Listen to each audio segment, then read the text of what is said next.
I think that starts to become a power. It's like a superpower as you get older. What's Andie MacDowell's superpower? She's revealing that and more. And we've got the stories that define the week on People in 10. I'm Makon Jovel, bringing you everything you need to know about pop culture right now. 10 minutes are on the clock, so let's get to it with the first 5. Starting with the post you've been loving this week. The Only Murders Gang is back in the building for season 3. Could this honestly get any better? Oh, wait.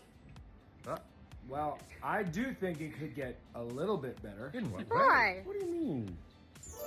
Yep, that's Meryl Streep and Paul Rudd, along for the star-studded ride. And did you catch this exchange in the comments? Selena Gomez confirming she's got new music on the way too. The Prince and Princess of Wales are sharing some snaps from Prince William's first solo outing of the year. A visit to the Together as One charity, where he met staff and even took a cooking lesson. This as the royals stay silent about Prince Harry's revealing memoir, Spare, while William's wife Kate had an outing of her own, visiting a childcare and early education center. And Jeremy Renner is home after his snowplow accident. The actor tweeted how excited he was to watch the season 2 premiere of his show, Mayor of Kingstown, this week at home with his family.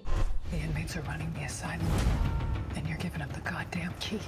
This war is what I'm trying to stop. Next up, there's a lot to talk about in celeb relationships this week, including Kanye West's rumored marriage to Yeezy architectural designer Bianca Sensory. There's a lot of things that I love. The rapper and the Australian-born mystery woman who joined the company in 2020 reportedly don't have an official marriage certificate yet, but Ye has been spotted wearing a wedding ring. This as his former friend John Legend and Chrissy Teigen welcomed another baby on Friday. Legend confirmed the news during a private concert that night, while a source tells People the couple is ecstatic. They add that it's been a long road after the pair suffered a pregnancy loss of their son Jack in 2020, but mom and baby are doing well. I don't love you like I used to. I love you so much more. And as Cheryl Burke celebrates becoming a full-time dog mom after she won custody of her French bulldog from ex-husband Matthew Lawrence. Anika Noni Rose said "I do" in a wedding fit for a Disney princess. Just one kiss. Just one. We're getting a first look at the actress's nuptials as she wed actor Jason Durden late last year in a moving ceremony officiated by Euphoria star Coleman Domingo. Moving on now, as we remember the life and legacy of Lisa Marie Presley, the only child of Elvis Presley.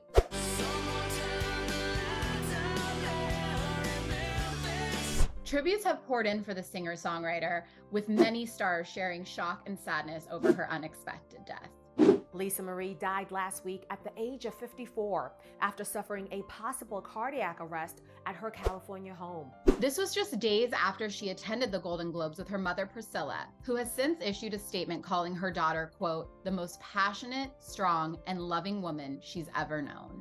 Born exactly 9 months to the day of her parents' wedding, Lisa Marie lived through decades of loss and heartbreak. Her friend David Kessler tells People she wanted to turn her pain into purpose. Elvis died when Lisa Marie was just 9 years old, and in 2020, her only son Benjamin died by suicide.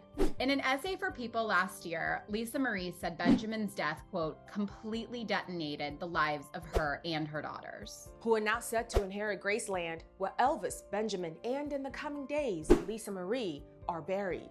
Many are finding comfort in the thought of her reuniting with those that she lost way too soon.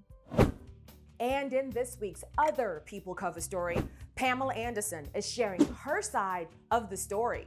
I just wanted there to be a true, authentic, real record of my life. Pamela has a new memoir and a new documentary out January 31st. She's opening up about abuse, heartbreak, fame, and how she survived it all against the odds.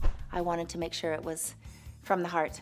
Anderson is now single after 4 high-profile marriages. Pamela writes that her romance with Tommy Lee may have been the only time she was ever truly in love. But then their intimate videos were stolen, causing them to endure years of embarrassment, harassment, and eventually divorce. She remembers their split as the lowest point in her life, but she knew she had to protect their sons, Brandon and Dylan. She tells us having children changed everything for her. She says they saved her when they came along. Until now, this has been a story told by others. Most recently, Hulu's Pam and Tommy, which was made without Anderson's participation. She tells us it felt like life or death to finally set the record straight. It's just been a healing process. And we're catching up with reality star Ginger Dugavolo about her first solo book. The teaching I grew up under was harmful. It was damaging, and there are lasting effects. This book is my story of how I've had to disentangle truth from error on my way to finding freedom in Christ. While Ginger was navigating her spiritual journey, she and her famous family were also dealing with her brother Josh's conviction on child pornography charges. It's so heartbreaking just to see the decisions my brother Josh has made, and my heart just really breaks for the victims and their families, and I just pray that Josh will genuinely change. But the 29-year-old says she doesn't want to be stuck in the past. So she's looking to her future in LA, where she lives with her husband, Jeremy, and their 2 daughters. I loved growing up in Arkansas, but being in a place where I think our girls will be able to see so many different backgrounds and perspectives on life, it's really sweet. Now let's move on to some screen time.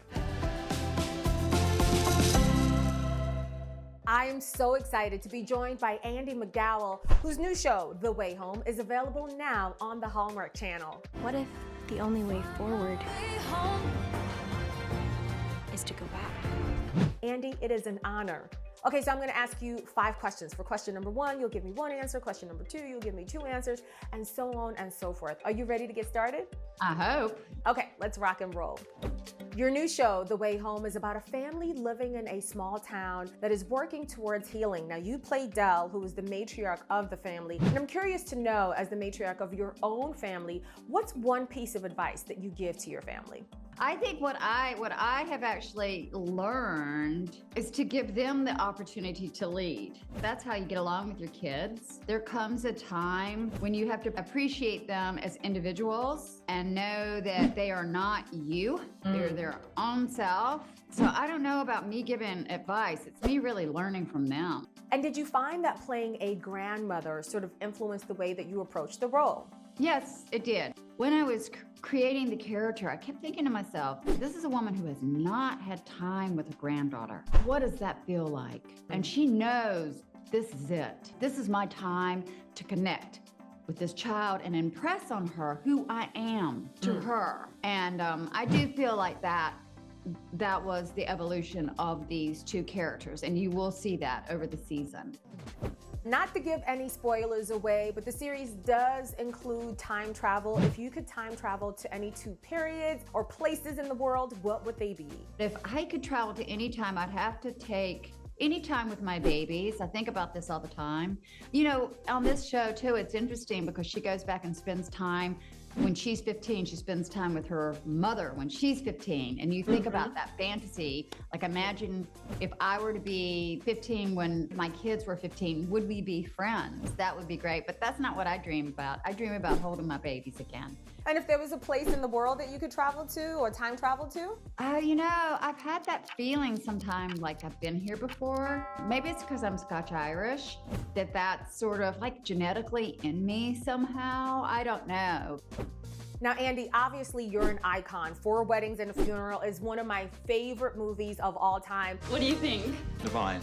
You said recently that the roles that you're getting now are richer than before. Name 3 moments that you realized that life was getting better with age. Well, definitely holding my grandbaby and having that soulful look. I would say that's one. The education that I'm getting about how to appreciate my children as adults. And, you know, the other thing is like, what makes you happy? Understanding, it's definitely the small things. It's not about superficial things. I think that really gets ground into It's the moments and being present. I think that starts to become a power. It's like a superpower as you get older, that you're not caught up in superficial things. Dell, your character in the series, sells produce and honey at her local farmer's market. Now, if you're going to the farmer's market, what are 4 items that you're taking with you? There's some really good kimchi, homemade kimchi. There's a kimchi guy that's at the Hollywood Market. I always get that kimchi. I'll do like all the organic vegetables, kale or spinach or onions and leeks. I would do all, just a variety of vegetables. Flowers, they have gorgeous flowers there, unbelievable flowers. So I definitely would get some sunflowers, and they do mixed mushrooms, and they have like lion's mane mushrooms. I always get that too. It's supposed to be really good for you. But you can get a whole mixture of mushrooms. And finally, give us 5 reasons that we should watch The Way Home. It's magical, surprising, highly creative. It touches your heart and soul, and it's romantic. You guys used to love each other. What happened? Time travel only works for you. Why me? I wish I knew. Andy, thank you so much for joining me. Everyone, make sure you check out The Way Home. It is available now on the Hallmark Channel. All right, time's up. We'll see you back here next Thursday.